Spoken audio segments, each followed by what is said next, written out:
बेटा हमारी टीम ने आप लोगों के लिए एक समझिए कि अलार्म उन्होंने भी बजा दिया है, लिखा है बेटा अब तो जाग जाओ, यानी कि अब बेटा जाग जाओ, यानी कि अब से पढ़ाई स्टार्ट कर दो, तो बेटा जग जाओ। हाँ, नहीं तो घर वाले जगाएंगे जूता मार के, याद है ना।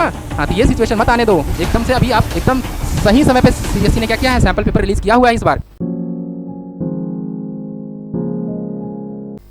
हेलो बच्चों, तो हम आ गए हैं एक बहुत बड़ी ब्रेकिंग न्यूज लेकर। ब्रेकिंग न्यूज आपके लिए ये है कि सीबीएसई ने फाइनली अपना सैंपल पेपर रिलीज कर दिया है, जिसका बेसब्री से इंतजार हमारे बच्चों को भी था और टीचरों का।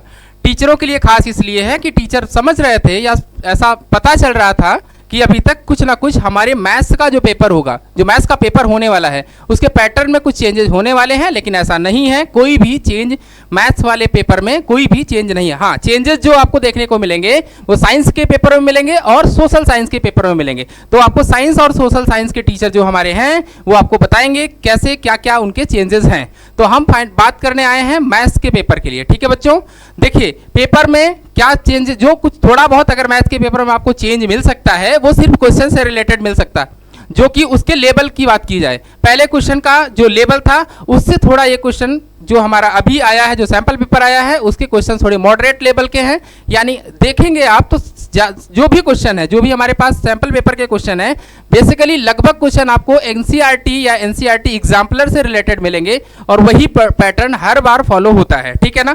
तो अभी हम क्या कर रहे हैं, आज आपको बताने वाले हैं कि देखेंगे कि बहुत सारा ऐसा क्वेश्चन है जो सिर्फ सीबीएसई वाली बुक, जो हमारे पास मैथ्स की एनसीईआरटी बुक है, उसी से रिलेटेड मिल रही होगी। तो बच्चों देखो, एक तरह से ये आप लोगों के लिए अलार्म की घंटी है। हर बार सीबीएसई क्या करती थी, अपना सैंपल पेपर अगस्त या सितंबर के फर्स्ट वीक में रिलीज करती थी। इस बार क्या हो गया है, ये जुलाई के एंड में आया है। इसका मतलब आप लोगों के लिए एकदम अलार्म है, एकदम सही समय पे अलार्म सीबीएसई ने बजाया हुआ है। तो अभी आपके पास बहुत सारा समय है। आप क्या करिए, अगर अभी तक आपने कुछ नहीं पढ़ाई किया है तो आप क्या करिए, हमारे साथ जुड़िए, हम आपकी प्रिपरेशन को और बेहतर बनाने का प्रयास करेंगे। ठीक है, चलिए सबसे पहली कहानी ये है कि कैसे हम सीबीएसई के सैंपल पेपर को डाउनलोड करेंगे सर। तो देखो क्या करना है आपको, सीबीएसई की आप क्या करेंगे, साइट पे जाएंगे। ठीक है, पहले आप जाइएगा क्रोम पे या गूगल पे, जिस पे भी आप सर्च करना चाहते हैं, जहां से भी आप डाउनलोड करना चाहते हैं, तो आप वहां जाइएगा, लिखिएगा सीबीएसई। सीबीएसई जैसे ही आप लिखेंगे वहां पे आपके पास एक ऐसा पोर्टल दिखेगा, आप इसको क्लिक कर दीजिएगा।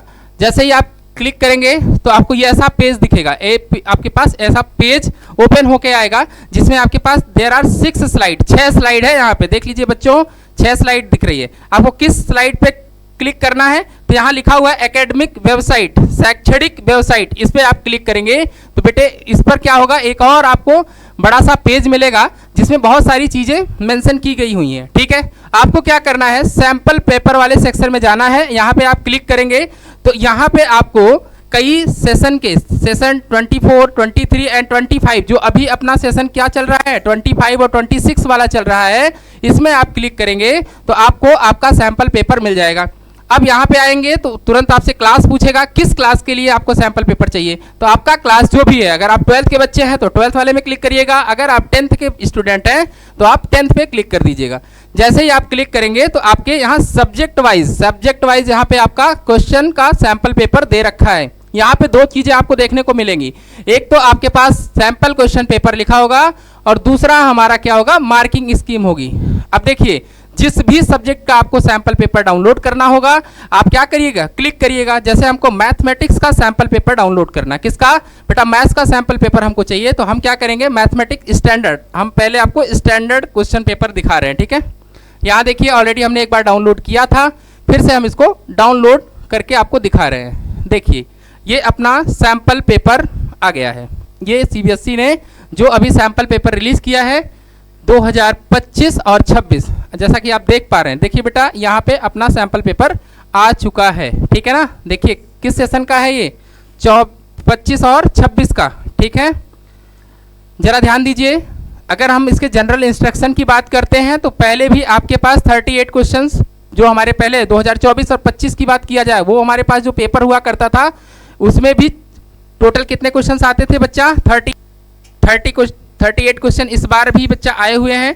देखो तो टोटल नंबर ऑफ क्वेश्चन की अगर बात करें तो उसमें कोई भी चेंजेस नहीं है, वो भी अभी भी 38 क्वेश्चन ही पूछे जा रहे हैं। देखिए जो आपका पहला सेक्शन होगा उसमें आपका एमसीक्यू और असर्शन रीजन, देयर आर कितने सेक्शन हमारे पास, 5 क्वेश्चन है। कौन कौन सा, section A, section B, section C, section D and section E. तो सेक्शन ए की अगर हम बात करें बच्चा, तो इसमें आपको टोटल 20 क्वेश्चन मिलने वाले हैं, जिसमें से 18 क्वेश्चन आपके पास एमसीक्यू वाले होंगे, 1 से लेके 18 तक। यहाँ पे बेटा प्रॉपरली मेंशन है जनरल इंस्ट्रक्शन, इसलिए आपको बता रहा हूँ क्योंकि अगर आपको प्रॉपर पेपर का पैटर्न नहीं पता होगा तो आपकी जो तैयारी है उसमें कुछ ना कुछ प्रॉब्लम आ सकता है। तो आप जो भी पेपर की तैयारी करिएगा पैटर्न के अकॉर्डिंग ही करिएगा, ठीक है ना। यहाँ देखिए 1 से लेकर 18 तक का हमारा एमसीक्यू होगा और आपके पास 2 क्वेश्चन मिलेंगे 19 एंड 20, 19वां क्वेश्चन और 20वां क्वेश्चन। ये कैसा वाला है, असर्शन रीजन का क्वेश्चन होगा, ठीक है बच्चा। जो कि ये सारे क्वेश्चन 1 से लेकर 20 तक के जो भी क्वेश्चन होंगे वो सारे क्वेश्चन की मार्किंग कितनी होगी, 1 नंबर की होगी, ठीक। अब चलिए नेक्स्ट देखते हैं सेक्शन बी। सेक्शन बी में हमारे पास कहाँ से कहाँ तक क्वेश्चन आएंगे सर, 21 से लेकर 25 तक वाला जो भी हमारा क्वेश्चन होगा वो सेक्शन बी का क्वेश्चन होगा और इसके हर एक क्वेश्चन की जो हमारी मार्किंग होगी वो कितना होगा, इनका वेटेज बेटा 2 नंबर का होगा, ठीक है ना। इसके बाद हम बात करेंगे बेटा सेक्शन सी का। किसकी बात करेंगे, सेक्शन सी की, ठीक है ना। तो सेक्शन सी में क्या है, यहाँ सेक्शन सी में आ जाइए।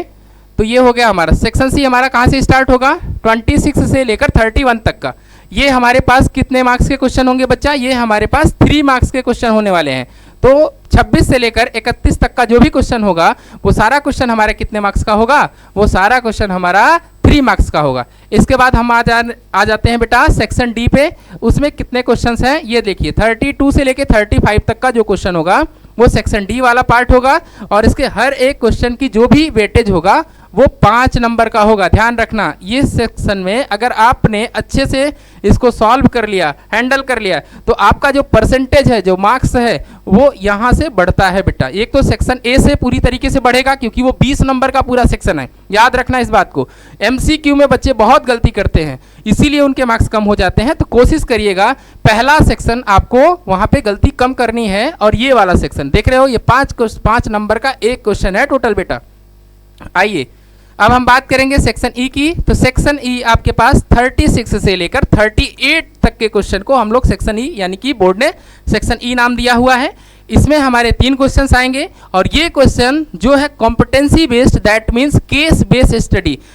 जो अभी देखिए ये क्या है, एक नया तरीका है बोर्ड का सवाल पूछने का। तो इसमें क्योंकि प्रैक्टिस बच्चों की थोड़ी कम होती है इसलिए यहाँ के मार्क्स थोड़े ज़्यादा कटते हैं। तो याद रखना, आपको जब भी सैम्पल पेपर करिए या प्रैक्टिस पेपर करिए या मॉक दीजिए, सबसे ज़्यादा आपको जो बेसिकली फोकस करना है वो इसके कॉन्सेप्ट पर फोकस करना है। ये बहुत ज़्यादा ऐसा नहीं कि बहुत डिफिकल्ट टाइप की बात पूछता है। ये क्या करता है, जो भी आप पढ़े होते हैं उसको एक ऐसे कहानी, पैराग्राफ, इस तरह का पैटर्न बना के आपको क्वेश्चन पूछता है, ठीक है। तो इन सबको आपको सॉल्व करना है। चले आगे हम लोग देखते हैं बेटा हमारे क्वेश्चंस अब कैसे होने वाले हैं। देखो बेटा क्या हुआ, हाँ ठीक है, आ गए हम लोग क्वेश्चंस पे। देखिए सेक्शन ए में आपके पास यहाँ क्वेश्चन दिया हुआ है, ठीक है ना। क्वेश्चन देखिए, जैसे पहला क्वेश्चन दे रखा है तो ये क्वेश्चन क्या है, बहुत बेसिक सा क्वेश्चन है। देख रहे हैं आप यहाँ पे क्या पूछा गया है बेटा, एलसीएम और एचसीएफ की बात की जा रही है, यानी एलसीएम से रिलेटेड क्वेश्चन पूछा जा रहा है और एक्स की वैल्यू बता रहा है। अब बताइए इस तरह का क्वेश्चन तो आपकी सीट में जो हम लोग की क्लास चलती है, ऑफलाइन की क्लास चलती है, उस क्लास में जो हम लोग सीट देते हैं बेटा, डिक्टो इसी टाइप का क्वेश्चन आपको दिया जाता है। केवल क्या बदला हुआ है, डेटा ही बदला हुआ है ना। अब जैसे 2 की पावर 2 इंटू 3 इंटू 7, हम लोग क्या, अब जो अपनी सीट है, जो अपनी हमारी सीट है उसमें क्या गया होगा, या तो हो सकता है यहाँ पे 3 की पावर 2 दिया होगा, यही ना चेंजेस है। तो तरीका तो वही है ना, आपको किस पे फोकस करना है, रट्टा पे फोकस नहीं करना है कि हाँ इसको रट लिया और यही जाके हम लोग सॉल्व करके चले आएंगे, ऐसा नहीं बेटा। सिर्फ प्योरली कॉन्सेप्ट पे आप जो भी पढ़िए, जहाँ भी पढ़िए, जिससे भी पढ़िए, सिर्फ किसकी बात करें, सिर्फ कॉन्सेप्ट अगर आप सीखेंगे तो आपको पेपर में प्रॉब्लम नहीं होगी। लेकिन अगर आप बेटा ऐसे सोचेंगे कि ये वाला पेपर हम रट के चले जाएं और हमारा काम बन जाएगा, बाबू ऐसा होने वाला नहीं है। अब वो जमाना गया, ठीक है ना। अभी क्या हो रहा है, अभी purely concept based related question आ रहे हैं, ठीक है। अब देखिए सेकंड क्वेश्चन देखिए, आपसे शॉर्टेज डिस्टेंस पूछ रहा है, ठीक है। कहाँ से पूछ रहा है, वाई एक्सिस से।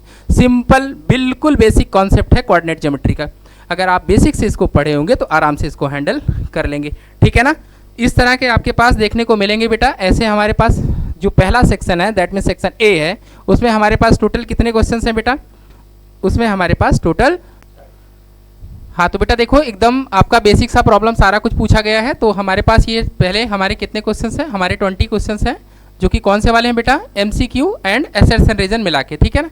ये देखो आपका प्रोबेबिलिटी का बहुत अच्छा क्वेश्चन पूछा गया है। Pair of dice is tossed, the probability of not getting the sum 8। कह रहा है कि ऐसी प्रोबेबिलिटी आपको बताना है कि जो कि सम 8 ना आए। तो ये सारा कुछ आपको क्लास में समझाया जाता है और बताया जाता है, उसी से रिलेटेड प्रॉब्लम है। ठीक है, एकदम बेसिक से।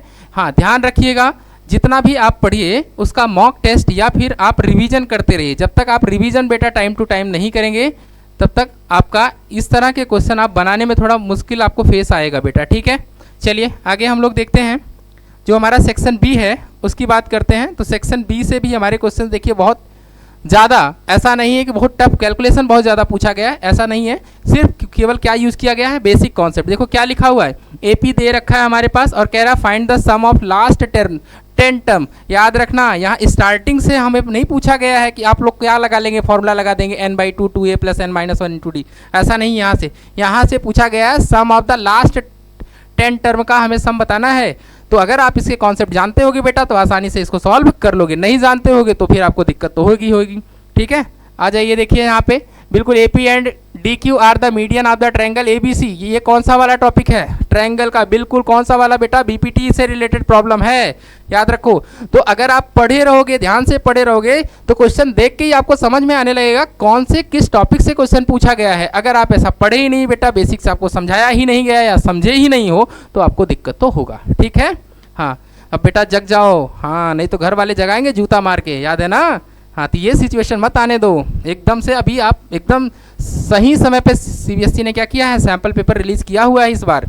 तो इससे क्या होगा, जो अच्छे बच्चे होंगे उनको अच्छे मार्क्स लाने में कोई प्रॉब्लम नहीं होगा। लेकिन जो अच्छे बच्चे नहीं हैं वो भी अगर आज से पढ़ाई स्टार्ट कर देंगे, अब से पढ़ाई स्टार्ट कर देंगे तो वो भी क्या होंगे, अच्छे मार्क्स गेन कर लेंगे। ठीक है, चलिए ये देखिए जो बच्चों को दिक्कत जो जिस चैप्टर में होती है वो होती है ट्रायंगल वाले चैप्टर में, ट्रायंगल वाले में या फिर उनको सर्कल वाले में। तो याद रखना, देखिए ट्रायंगल का जो भी प्रॉब्लम है थोड़ा सा कॉन्सेप्चुअल प्रॉब्लम पूछा गया है, याद रखना। इस प्रॉब्लम को जरूर करिए और इस टाइप का ही प्रॉब्लम हम लोग अपने सैम्पल पेपर में भी दिए हुए हैं। जो हम लोग का मॉक टेस्ट चलता है लास्ट में, दैट मीन्स नवंबर या दिसंबर के आसपास जो हम लोग मॉक टेस्ट बच्चों को देते हैं, कंडक्ट कराते हैं, तो इसी टाइप का क्वेश्चन हम लोग उसमें इंक्लूड करते हैं। और अभी हम लोग क्या करेंगे, इसी के अकॉर्डिंग, अब CBSE ने अपना सैम्पल पेपर रिलीज़ कर दिया है, इसी के अकॉर्डिंग हम क्या करेंगे, बच्चों के लिए कम से कम 5 सैम्पल पेपर हमारी जो टीम है पूरी वो मिलके बना रही है और उसको हम लोग बहुत जल्द ही लॉन्च करने वाले हैं। ठीक है, चलिए देखते हैं बेटा।